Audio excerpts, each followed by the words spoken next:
খুব খুব সুন্দর দেখা যায় ফান।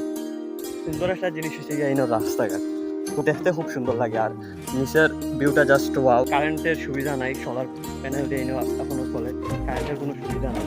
সমতল থেকে প্রায় 100 ফুটেরও বেশি উপরে। আসসালামু আলাইকুম গাইজ, ওয়েলকাম ব্যাক। বাক্কা দিন বাদে আসছি আবার ব্লগিংও। আজ একটা খুবই ইউনিক একটা জায়গাতে আছি।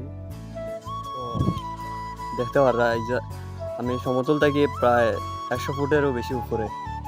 এখন আছি আমরা বাগানের একটা উঁচু জায়গা, যেন পুরোপুরি টিলার ভিতরে।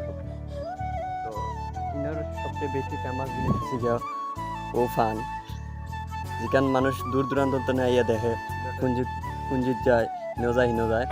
কিন্তু এনে আরেকটা রিক্সি জিনিস হচ্ছে গিয়া ও কুত্তা, খুবই রিক্সি একটা জিনিস। একলা হওয়া খুবই টাফ। যেহেতু আইস একটা কোনো প্রোগ্রাম আছে, দেড়শো আইটেম পাচ্ছি। আর খুব সুন্দর একটা জিনিস হচ্ছে গিয়ে রাস্তাঘাট, খুবই সরু রাস্তা, কারণ টিলার উপরে রাস্তা, এত বড় হাই রাস্তা হয় না, খুবই ছোটো রাস্তা, কিন্তু দেখতে খুব সুন্দর লাগে। আর নিচের ভিউটা জাস্ট ওয়াও।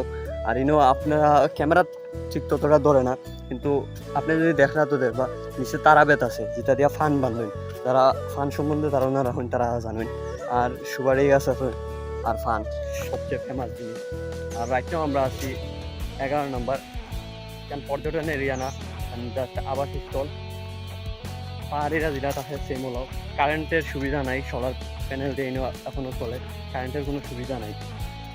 তো আমরা আইসি যে জায়গাটা এক্সপ্লোর করতে, তার দিন সময় করে আইমনে আইয়া পুরো টিলা কাভার করবো বা পুরো এরিয়াটা কাভার করার চেষ্টা করবো।